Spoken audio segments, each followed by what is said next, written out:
Well, looks like we already have some early viewers. We're gonna wait. We're gonna wait for the notification to go out. I made a fatal mistake. I did not bring water. I think I should be fine. Hopefully. But whoever's here early, welcome everyone. So as everyone probably knows, depending on where you are in the world, the new year is either 2 days or 1 day away. So pretty exciting, right? I mean, we're gonna enter halfway into the 2020s. Also, oh man. This is how I cracked my screen protector the other time. I think I'm good. I need to make sure I don't drop my iPad mini. But welcome everyone. Shout out real quick first to my little brother, my barber. Check out the fade though. Drop fade, drop mid fade. And then my little brother did something right here with the hang, with the hair right here. For any of my guys who go to a barbershop regularly, you kind of know. But yeah, I mean, I'm so thankful that my little brother is my barber. And I gotta tip the kid, man. He's very talented. I always find it amazing how it's like an art. It's like a craft, like with all things, or well, maybe not all things, but a lot of things. It's a craft. It's something that you have to practice and get better at. But what was I gonna say? Oh yeah, let me go ahead and read a little bit of the whoever is early. We have Gel Siljic with the 3 hearts. Thank you, Gel. It's nice seeing you here on the live stream. I appreciate that. Gareth Mallory saying, "What's up, bro? When new band review videos and giveaway?" Great question, Gareth, and it kind of goes hand in hand with the whole New Year's thing. So I mean, I guess I'll go ahead and say it while everyone is starting to hopefully join the stream. But yeah, I figured that I'm just going to wait until the start of the new year to make it very simple. So I'm planning on doing the first episode, restarting it again because of my little, I guess, not mental health break, but just, life in general. Q4, thankfully, for retail is over.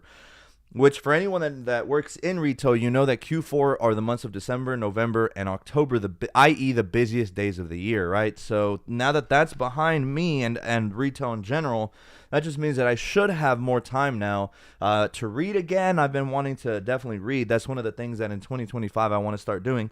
And I'm typically not a resolution kind of person because I tend to think that a lot of people, like, you shouldn't let the calendar, right? You shouldn't let... Because the calendar has a start and an end to it, right? So like December 31st is the final day of the year. January 1st obviously is the very beginning of the year, right?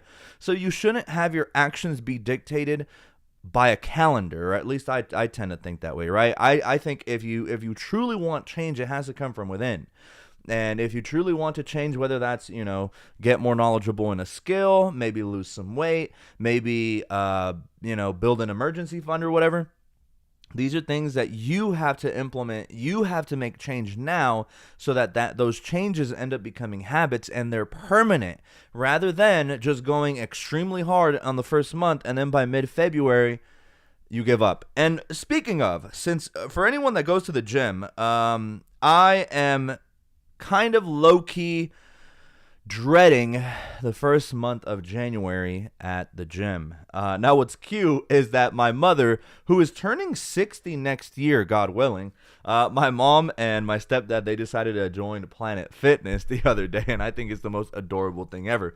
But you see, they're not doing it for a New Year's resolution because they already started like 2 or 3 days ago, or weeks ago rather. It came from within, right? So they are wanting to do this because they want to be healthier, right? Because I mean, like I was talking to my mom the other day, I mean, my mother, whom she's 59 right now, she's at that midlife kind of stage in life, right? Like, I mean, hopefully my mother lives to be like a nice, healthy, 90, 95, 100. I don't know how people's views, I feel like everyone's views are different on like how long you want to live. Like ideally, of course, nobody can control your own death, as morbid as that sounds.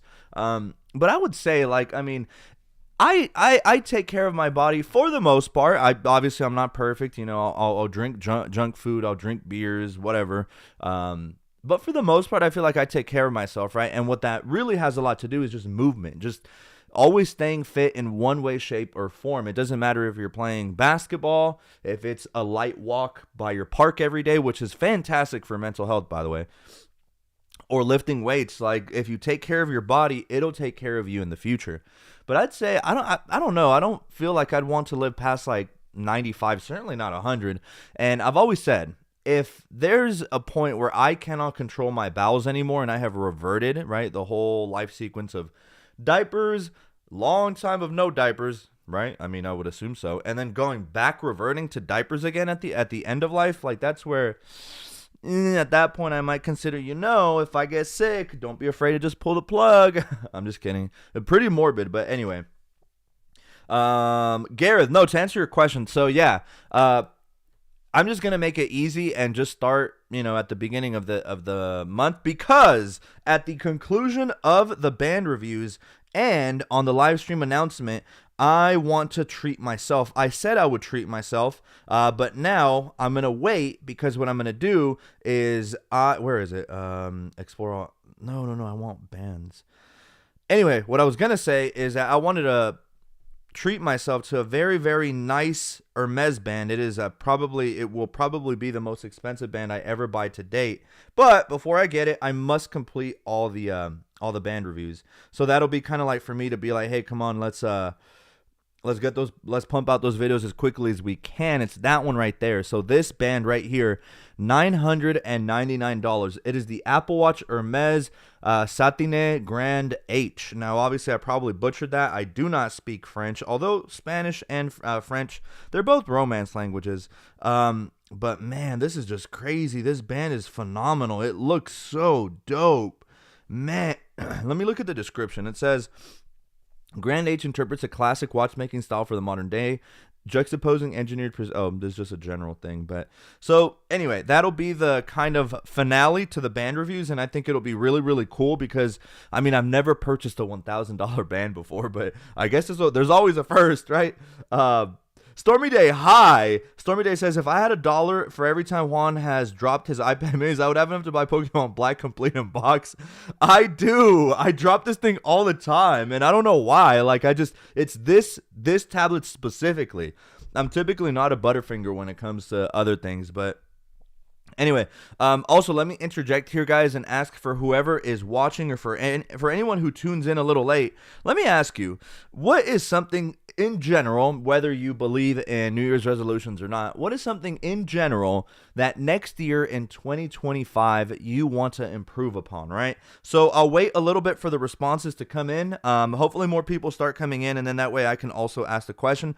Also, I see the red hearts right here. If you guys can see the red hearts, yes, there is always people and a certain someone, thank you so much, you know who that is, for sending in those hearts. There's always, every live stream I see, boom, the hearts are just going crazy, which should incentivize and remind people to hit the like button, right? So always forever thankful for those hearts. It means the world to me, and also am pretty thankful for the likes. Okay, so look, now that I've asked, I want to ask it again. So what is something that you want to improve upon in 2025? So one of the things that I continuously want to improve in my life is financial freedom, right? So the worst thing is being stuck in a bind where financial stress is one of the worst stresses imaginable, man. The thing is that the majority of us, like 99.5% of us, unless you have a wealthy family or come from some kind of inheritance, there is going to be a time where you hit a financial roadblock, and those moments are scary. That is why you must prepare yourself with an emergency day fund, and also on the side, if able, start investing, okay? Now, the order in which you do things is really important. So first, if you want to improve on your financial health, there is a domino effect to this, right? A lot of people do it in the wrong order, and they end up screwing themselves, right? And what do I mean by that? So for financial freedom, I mean, there's three main components, right? There's debt, right? There's investing, and then there's your emergency fund. So the emergency fund is for your day-to-day living activities. I mean, there might be a day where maybe your tire, you get a flat, right? And then inevitably you don't just change one, right? Especially if all four are worn or starting to get worn.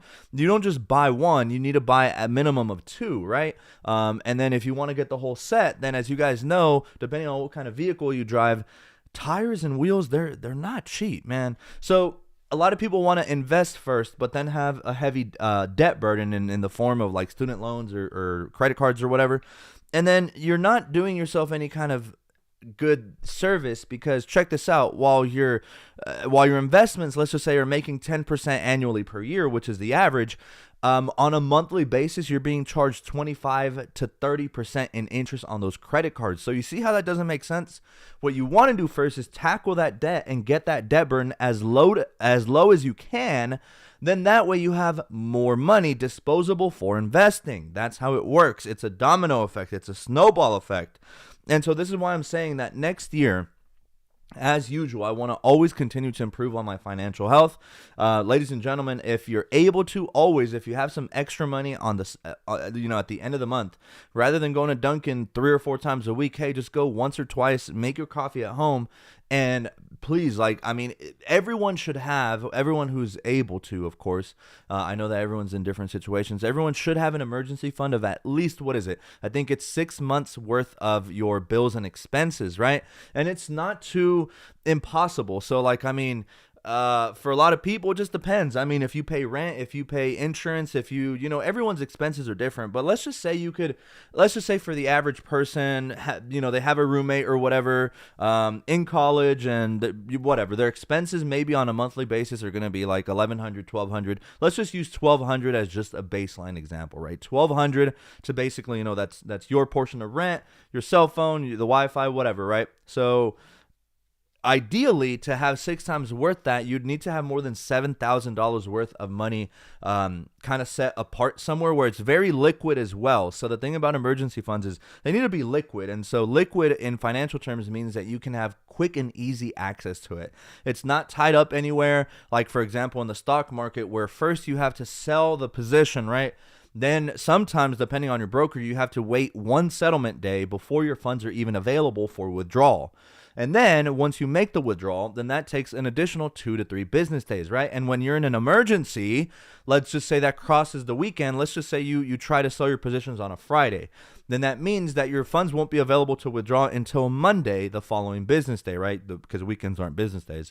And then on top of that, you need to wait 2 to 3 days for the transfer to actually go through. So for an emergency that you had on a Friday, a lot of people aren't willing and cannot wait until like Wednesday the following week to have access to those funds. So that's what I mean by liquid. It's somewhere in a savings account, preferably a high yield one's better than that, or having it in cash. Although I wouldn't recommend having it in cash for 2 reasons: theft, number 1, and then number 2 is that it's just devaluing itself month by month because of inflation, right? So whatever $6,000 bought you, for anyone who's an adult and has bills and responsibilities, you guys know what inflation is. I mean, it's been biting all of us in the ass for like the past 3, 4, 5 years, ever since COVID happened. So anyway, that's one of the things that I want to improve upon next year. And I consider myself someone who is very financially savvy. I mean, I always tell my friends that thankfully, I'm super blessed to have just a lot of financial stability. But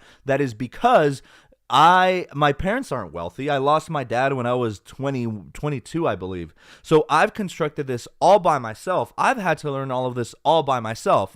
So that's why I can have a little bit of ego when I can say like, hey, I'm financially savvy. I know the components of what goes into a credit score. I know how to invest. I used to work at a bank, so I'm very knowledgeable on like CD rates and interest and all this and that. So I think every single person who receives money in whatever way, shape, or form, and I respect all hustlers. I mean, whatever way you can make some money, right? Whether that's working a W-2, whether that you're self-employed, whether you're the owner of a corporation, or let's just say you get your money by other means. Hey, whatever it may be, always try to set some money aside, because your future you will thank you, and people need those emergency funds, because in life things happen constantly. So what you can definitely expect for the future is unpredictability, because you never know. You never know what can happen from today to tomorrow. So just always be prepared. All right, let me see. Jenna saying looking good. Thank you. I think it's the angle and the lighting. So actually I really like this angle right here. I'm probably going to have to keep this angle right here. I really, really like it. So thank you, Jenna. Gareth saying nice haircut. Thank you, bro. Absolutely. I was shouting out my little brother earlier. Also, for everyone that's joining right now, I wanted to ask, go ahead and send it in the chat and I'll eventually get to it. But I asked earlier, in 2025, whether you believe in New Year's resolutions or not, what is something in your life that you want to improve upon next year in 2025? I'll let you guys who came in a little late answer. I do see that we got Jerry, Vicente, and Aaron now on chat. I'll get to you guys here momentarily. We have Stormy Day. Here's my top 5 best purchases of the year. Deals. Oh, gotcha. This will be exciting. Let me see. So Stormy Day, my S21 at $147, not too bad. 2 DS Lites for $64. The DS Lite goated. Oh, number 2. Sorry, not 2 of them, but 1. The DS Lite was a very, very goated electronic from back in the day, and the original DS before they did the whole 3DS and 3DS XL or whatever, mine was in that ruby red, and then I remember I got Pokemon, I think Pearl. I decided to choose Pearl versus Diamond, and back then, like, the bottom of the DS like doubled as like a Game Boy Advance like little thing. So like if you still had Game Boy Advance cartridges, which I of course did, I had most of the Pokemon games that came out for the Game Boy Advance SP at the time. It was Emerald, Sapphire, and Ruby. And it was cool. It was like one of my favorite electronics growing up. And that's by a long shot, the SP and the DS Lite. So that's really cool, Stormy Day, that you were able to get it. Number 3, Apple Watch Series 2 for $43. That's really cheap for an Apple Watch. Congrats on that find. Jenna saying, bruh, I don't know to what, but Stormy Day, 4 original Nintendo 3DS for $95. Excellent. And then an iPod Touch 7th Gen for $131. I feel like, okay, so I have my iPod here still, of course, right? I genuinely feel like these things one day, and it might not be soon, but one day, maybe 10 years from now, if I'm still on this earth, these bad boys are going to be worth a ton of money. At that point, they're just going to be just a relic of the past. Think of how much we've advanced in technology terms in just the last 10 years. So imagine in 5 years, this is what's going to differentiate me from Unk status and the newer generation, because they're going to be like, damn, Unk over there with his iPod, and then laugh at me. You know what I mean? But it's okay. It's okay. I remember this era, man. The iPod era was unmatched. This was different times, bro. Way before streaming, way before all of this nonsense with like Spotify and all this. This was during when Pandora was actually kind of at its height. Back when, and if we're talking really way back when, we're talking about the LimeWire days. I've had a lot of great conversations with you guys about the LimeWire days, and I know a lot of you guys know the history of what happened to my family white computer. infested with viruses. Crazy times. But that was how you got your music. Like if you had an MP3 player, which I did, that's just how you downloaded your music. You wasn't finna pay no like 99 cents for a song. Like, get out of here. Like, it's free. You could have downloaded it. So anyway, where am I? Stormy Day, honorable mention, Pokemon Diamond for $38. Pretty nice find, Stormy Day. Round of applause for Stormy Day for finding all that stuff. That's really nice. Gareth, can you show how black titanium loop looks on natural watch? Want to get one, but not sure about the look. Gareth, I will screenshot this, and I'll make sure that on my next review, I'll make that combination. Can you show how black titanium loop looks on natural watch? I got you. Miss History Buff. Hi, Juan. Trying to get over a nasty chest cold, but still here. Hello, Miss History Buff. Thank you so much for making it to the live stream, and Happy New Year's to everyone. I know it's in 2 days or 1 day, again, depending on where you are in the world, but it's almost 2025, guys, and I feel like, you guys, especially y'all that join on my live streams on the regular, it just feels like a happy family, man. Like earlier, I took a nap, and then when I woke up, I was like, damn, I want to keep sleeping, because once I take a nap, dude, I'm gonna snooze that alarm like 3 times. But then I remembered that I was gonna have my live stream, and my live stream is the chance to get to hang out with you guys. It's one of my favorite things. Legitimately, it uplifts my mood. It's great. So I'm thankful for all of you guys. I think you guys are awesome, and hopefully everyone had a lot of fun with Christmas, which actually, so Stormy Day, I'm going to catch up with the chat. Stormy Day went over the best finds that you were able to get this year. I want to ask you guys what you guys got for Christmas, but give me just a second. Let me catch up. Miss History Buff, I consider myself a very lucky person as far as what you're discussing. Oh, thank you, Miss History Buff. Yes, from the little understanding of what you've told me, it does seem like you have proper knowledge in investing. You have built your nest egg, which congratulations. It's hard out here for some people, right? Like life in general is hard, and things are expensive right now, man. We're living in an era where we literally saw the transition of having a proper country where you could go to Taco Bell with $10. Like Taco Bell was the spot. You knew it was cheap. You knew it was reliable. For $10, you could feast like a king at Taco Bell. You could get you 3 little crunchy tacos. You could have gotten yourself a little, if you wanted to feel a little spicy, right? If you want to feel a little devilish, you could have gotten yourself the spicy Doritos Locos tacos. They were a limited time. I haven't seen them come back in a long, long time. But man, Doritos Locos Tacos already are super, I think, in my opinion. They're really good. Supreme, though. Supreme. But for those of you guys that know me personally, y'all know that I love flamas. They're spicy chips. So they're like these Dorito habanero chips. And for a lot of people who aren't used to spices, they say that those chips are pretty spicy. Well, Taco Bell for a time had their Doritos Locos Taco Shell with that coating from like the flamas. And woo!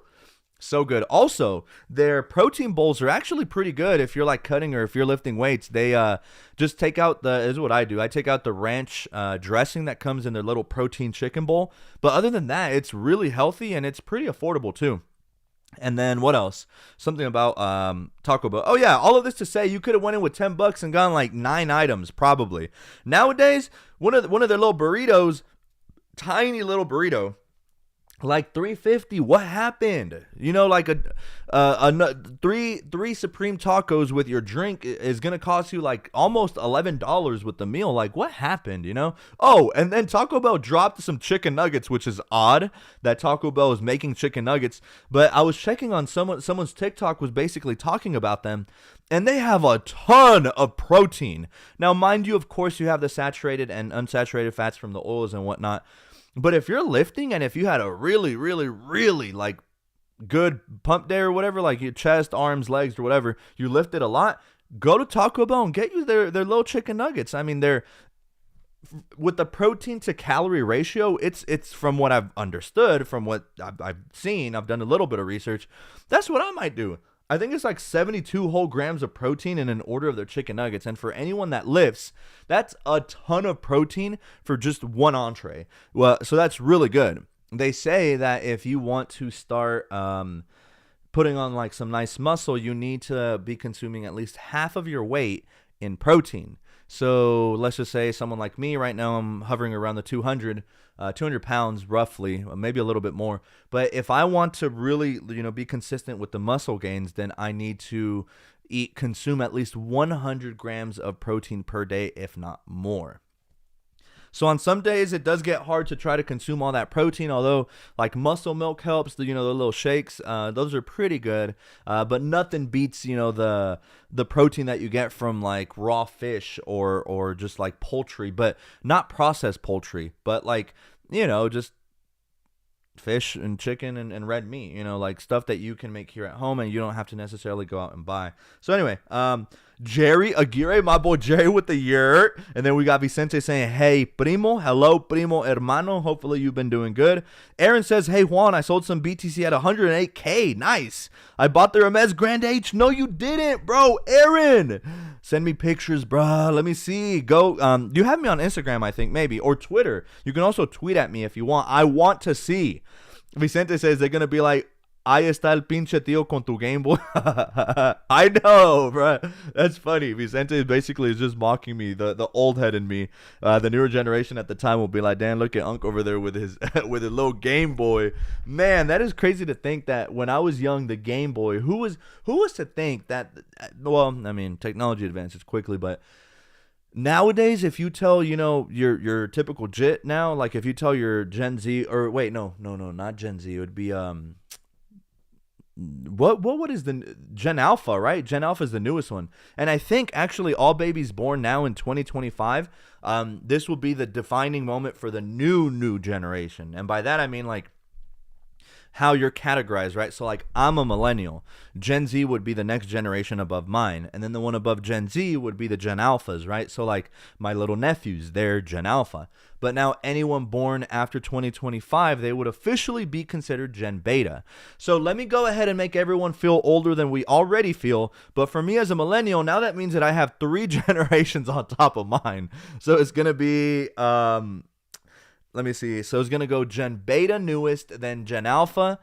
Then you got Gen Z. Then you got the millennials. Then you got Gen X. Before them, I believe, is the baby boomers. And then before the baby boomers is the silent generation, I think. And I don't think anyone is alive from anyone past the silent generation, because I think that, like, if you're in the silent generation, I think that's like the 1920s or something like that. And then after that, I mean, I just doubt someone is going to be older than 110, because that means that you'd have to be born in like 1910. Age generations. Hold on, let me look, because now I'm a little curious. But yeah. So we have Generation Z, which is typically defined by people born in 1997 to 2012. So if you're in that age range, congratulations, you are considered a Gen Z. And so again, for millennials, that would be the next one. Millennials are anyone born between 1981. Let me go ahead and show you guys just a little graphic. That way you guys can see what I'm seeing. But millennials are 1981 to 1996. So I'm actually on the tail end of a millennial. So I guess I could be considered wait, hold on. Yeah, I would be considered a baby millennial or a very old Gen Zer. Yeah, I think that's what it is.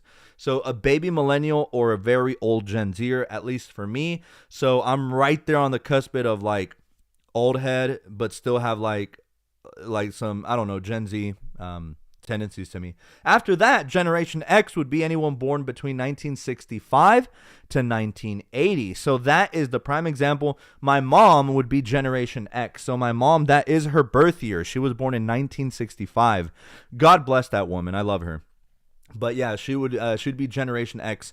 Then after that, yes, the baby boomer generation would be anyone born between 1946 to 1964. The baby boomers was the biggest generation in terms of numbers. This was the generation after the world wars, and so this was a period in time where there was a lot of optimism in the world, especially in the United States. So there was, a lot of happy people, and generally happy people like to have a lot of babies. And this was a time where like having a family was actually affordable, not like today. And then I was incorrect. So actually the silent generation is 1928 to 1945. So that would mean that people in the silent generation at this point, let me do the math, 6, are going to be people from 79 to 96. So anyone older than 96 then is then going to be from past the silent generation. So anyway, yeah. Crazy stat. Yeah, new generation upcoming, guys. Gen Beta. Y'all ready to pick on these jits? Because I definitely am. All right, let's see. Oh, yeah, and then Aaron, congrats on selling at 108K, man. You sold right there at the Pico top. Right now, I'm just it's consolidating right now, but I don't know if it's going to do a leg down or if it's going to go on another leg up. The stock market in general has been kind of trading sideways, and a lot of people were expecting a Santa rally. A Santa rally is typically referred to as like around the Christmas time, which is right now, post-Christmas and during Christmas. A lot of the times the stock market likes to really, really shoot up, and sometimes they call that the Christmas rally. Well, this year it came a little earlier, and then Jerome Powell came out and made the Fed rate decision to cut the interest rates by 25 basis points, and then ever since then, the market kind of took a small tumble. But in the long term, right? It's nothing. It's just a little road bump. So it's absolutely nothing, but it has been trading sideways. People are wondering, well, is 2025 going to be a really good year for the stock market, or what's going to happen? So I don't know. Stormy Day says that's the reason I chose the DS. All right, wait, hold on. It says who the telemarketer, wireless caller, who's calling me? All right. That's the reason I chose the DS, is because it's half the price, give or take, of a Game Boy Advance SP, and it has better screens than said Game Boy Advance. Yeah, I remember. Stormy Day. So I had the red. So, okay.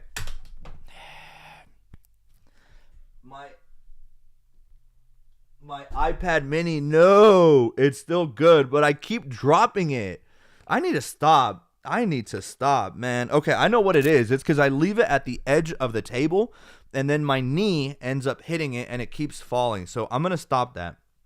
But yeah, with the Game Boy Advance SP, there were two versions of it. I remembered. It was the Game Boy Advance SP, the standard one, and then they made one which was like 2 or 3 times brighter, the display was. And I don't know what else they did to the display technology. I want to say maybe that was it. But I remember the colors that came out for that one were super dope. It was like a onyx black one. And then there was kind of like a light color, like celestial blue kind of one, like a metallic kind of blue. It was super dope. I always wanted one, but my parents wouldn't upgrade me because they said I already had one. And they low-key had a point, you know? So anyway, yeah, great find, Stormy Day. Jenna says, yeah, I can't remember what I said, bruh, to something you were saying. Probably. Stormy Day, I still use iPods to listen to music because I want as little subscriptions as possible. Yes, agreed. I mean, it is important to not have that many subscriptions because nowadays, I mean, you'd be surprised at how many subscriptions you low-key might have if you're not on top of your finances. Miss History Buff, my top Apple Watch buys this year, white ceramic Series 5 for $400 plus its bundled band. My latest Series 8 red Apple Watch was sell for $315. Not too bad. That's really, really good. Awesome to hear. Also, speaking of, Jerry said computer had more viruses than a $2. Bruh, a $2, God, that's desperation mode but yes, you're right. That computer was, woo! Poor thing, man. It died a slow, agonizing death, too. Sheesh. Crazy. Stormy Day. Also, speaking of Pokemon Diamond and Pearl, I'm currently playing Pokemon Diamond on my DS Lite. Man, I want to relive the nostalgic moments of just being able to just play DS, but just, see, it's just nothing will ever, I personally can never recreate that innocence because, I mean, now there's adulthood, you have bills, you have all this. Back then, man, I used to spend hours upon hours as a little jit. I had to be like 9 or 10. Talking full-blown days just glued to the Game Boy Advance SP. I had to grind, bro. Pokemon Emerald was one of the best ones because it had the Battle Frontier, so it offered a lot of like end-of-game replayability, you know what I mean? So, and it was very hard, very difficult. Vicente says, yeah, it's half of your weight in grams for protein. So if you weigh 200 pounds, you'd be getting 100 grams of protein. Correct. So Vicente, yup. I feel kind of old with 2 generations behind me now, and I'm only 18. Stormy Day, it's only going to get worse from here. I hate to say it, but before you know it, the Gen Alphas are going to be calling you Unk. And don't worry, it's going to take maybe at most, if you're 18 now, after 21, once you hit 22, that's when the younger generation start to see you as an old head, which is ridiculous if you think about it. Like, it's just funny, but that's just how it is. January 1st, a lot of people will be trading again, so taxes don't have to pay until 2026. Yes, Vicente, good. I love that you bring that up. So also, one of the reasons that the stock market is in general kind of just not going up is because a lot of people, yes, they're doing what's called tax loss harvesting, which is what a lot of wealthy individuals, and it's not illegal. I mean, it's very, by the books. You can do it. What tax loss harvesting is basically at the end of the year, in the stock market, you don't pay taxes up front. You just make your sales. If you profited, awesome. But at the end of the year, your broker will generate your form. It's a 1095-C, I think is what it's called. No. I forget which one it is, but it's an investment form, and you have to report it to the IRS, right? And on there, it tracks legit how much you've made, and then, or if you've incurred any losses for the year. If you made money, then you have to pay ordinary taxes on it, depending on whatever tax bracket you're in, right? So, I mean, for like the average family, they're probably going to be in the 22% tax bracket or the 24% tax bracket. So always keep that in mind when trading stocks and options, that you still have to pay taxes if you made profits, right? Now, if you incurred losses, obviously you don't pay on any taxes. If you made losses, then you can actually declare that as, losses, and it can be deducted from your tax burden. But here's the stipulation: if it's more, you can only do it up to a $4,000 deduction off of your income liability or your tax liability, right? So every year, if you incurred more than $4,000 worth of losses in the stock market on that year, then those $4,000 in losses can help you pay less taxes for that year. if let's just say you lost 10 grand in losses in 1 year, then what's going to happen is year one, you'll get $4,000 reduced off of your taxable income. Then in year two, you're going to get another 4,000 reduced. And mind you, that's 4,000 plus another 4,000 is 8,000. And then finally on year three, assuming you didn't incur any more losses, then on year three, you can deduce or reduce $2,000 off of your income liability. So that's just how that works. But a lot of people, what they do is they'll sell their losers at the end of the year. So anything that is in the deep red for some people, let's just say you bought at the Pico top, you trusted your coworker. He said that Doge was the way to do it, and you ended up getting rug pulled. In that event, then you can reduce your tax liability by selling officially all those losers on paper right there at the end of the year. So this is just a way, again, to reduce your taxes. In a very simple example, let's just say that you made $100 off of stocks in 1 year, right? $100 in profit, okay? Now, if you were to be taxed at, let's just say, the 22% tax rate, then that means that of that $100 in profit, technically $22 of that is owed to Uncle Sam, because of taxes, right? Taxes are theft, in my opinion. Anyway, that's a whole different debate. But anyway, so in that scenario, you made $100 in profit and you're supposed to pay Uncle Sam $22 of it, right? But let's just say that you have 2 or 3 stocks that are very much in the gutters. And total, you have lost $50 on those 3 positions, right? So you've lost $50 overall on those 3. So the idea is that you go ahead and take the losses on those. You realize those losses, right? They're not paper losses anymore. They are realized, okay? So what ends up happening is you can sell those 3 stocks, right? And on paper, you were down $50. So what that means is that you take your $100 in profits from your overall portfolio minus the $50 that you now sold, right, in losses. Now your tax liability is only $50. So now 22% of that is now only $11 that you owe Uncle Sam versus 22, and that's simply because you sold your losing stocks. Hope that made sense, but that is what tax loss harvesting is. It is, again, super important to understand that these are secrets that the wealthy know and the general population do not. And this is by design. So clearly, those in power don't want the general population to understand what they're doing. But these laws exist for a reason. This is how, in that example that I gave you guys, do that same example times a scale of 10,000 with rich, wealthy individuals incurring losses of sometimes millions of dollars just to reduce what they owe to the government. So I'm glad that Vicente brought that up because tax loss harvesting is a thing and it's something that you can take advantage of if you're investing in the stock market. So Stormy Day says, yeah, that facelifted Game Boy Advance SP, that is called the 101 model, and they're like 100 plus, but the DS Lite has better screens for half the price. Okay, so you do know what I'm talking about. I'm so glad that you do. Stormy Day, Nintendo DSi XL versus... I was waiting for one of those. Bro, that's hilarious. No, yeah, did I tell you genuine copies of Pokemon Emerald can go for 200 plus? Yes, you've told me. God knows where mine is. It's probably in a dumpster somewhere. I don't know. More than likely got lost a long time ago. Vicente Ramos says, sometimes people will sell and just rebuy it again to show their loss, but if you rebuy it, then you haven't lost anything in reality. So that would be called a wash sale, and I don't think that counts.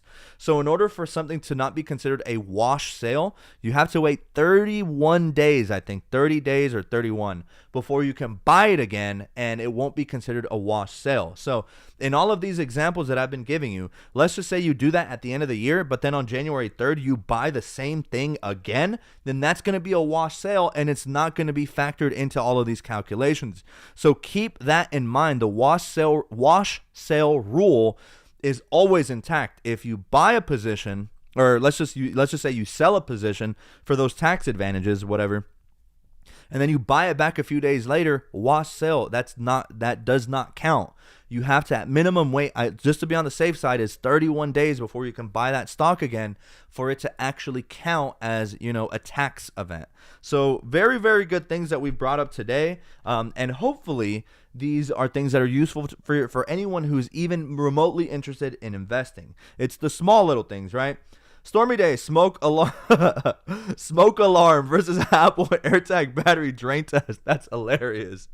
Jenna saying LOL, finding that comical as well. Vicente says, well, wow, that's done, but they want us to report wins, but they don't want to give us credit for loss.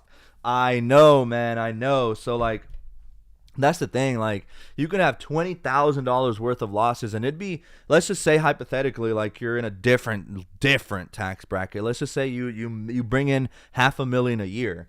Well, imagine if you could like reduce your taxable income by like $30,000, right? Let's just say that you were overly risky in a given year. You have a lot of money, but you ended up incurring $30,000 worth of losses in a year. Wouldn't it be awesome to just go ahead and magically reduce $30K of a tax burden? But no, they make you separate it over, a period of $4,000 per year. So, but that's just how the government is. The government is more or less just a one massive giant Ponzi scheme. That's all it is, man. I mean, realistically, I love how Nayib Bukele, the president of El Salvador, once famously said in one of his speeches is, why does the government collect taxes if they can just print money out of thin air? Like, make that make sense. Like, can't you guys just, you guys do it all the time whenever we're sending aid to other countries, like, you're just creating money out of thin air and sending it over. What's the difference? Why don't we use that money here at home, pay much less in taxes, but it's all this system. It's this house of cards, if you will. And certain things have to be in order for the whole system to not collapse. So, yeah, this system we have right now is just very strange. But, all right, ladies and gentlemen. Oh, another thing. And I guess I'll say this in the next live stream on Sunday, because obviously the new year is on Wednesday, but I'm going to be with my family. I'm going to be with my nephews as well, and that's just family time. So on Wednesday, I'm not going to stream. I'm going to be back on next Sunday. And again, now that quarter four is over, I should be going back to my regular live stream schedule. I know hopefully some of you guys will be excited about that. So now it'll be consistently back to Sunday and Wednesday, whereas in quarter four, just because it's quarter four and I'm an extremely human being in quarter four, it was the sporadic little live streams here and there, but now it's going to go back to consistency. But all right, guys, thank you to everyone who made it to the live stream. Let me make sure that I don't have any last minute questions or comments. Stormy Day, Ring doorbell versus Samsung Galaxy Ring. That's hilarious. I'm saying these are great, aren't they, Vicente? But guys, please have a very safe new year. I know that for us Hispanics, Christmas is cool and all. Christmas is like a time for eating and like family. New Year's is the turn up, right? So just be safe. I know that New Year's typically involves fireworks. Depending on certain places of America, you might have some people with, busting out the pew pew and shooting it to the sky. A lot of people do that too. Not me though. I just know that some people do, because I know that because when I was a kid, all of my unks, they would do that and the kids would be terrified. And obviously they were like really, really far away, right? But still, like, I was a kid. But yeah, have a very, very safe and happy New Year's, everyone. Hopefully everyone had a fantastic 2024. For me, this year was a blessing. It was a great year. Hopefully it was for everyone else as well. If it was not, then just have the understanding that, hey, fresh slate, 2025 is on its way. It's a new year. Let's make it a better one, right? So with that, guys, make sure to drink water. Once again, please, please, please, please stay safe, especially for those that are going to be messing around with fireworks. Just be very mindful of your surroundings and those around you. Don't do anything stupid. Also, don't drink and drive. New Year's is notorious for a day for DUIs. Don't do it. Just stay home. Stay with your family. And if you need to, pay the stinking $20 for an Uber. Don't drink and drive. But all right, ladies and gentlemen, hope everyone has a great night, day, evening, wherever you are in the world. Happy New Year to everyone, especially to all of my subscribers who regularly make it onto these live streams and make my day, just make my day. So thanks, everyone. I'll catch you all real soon.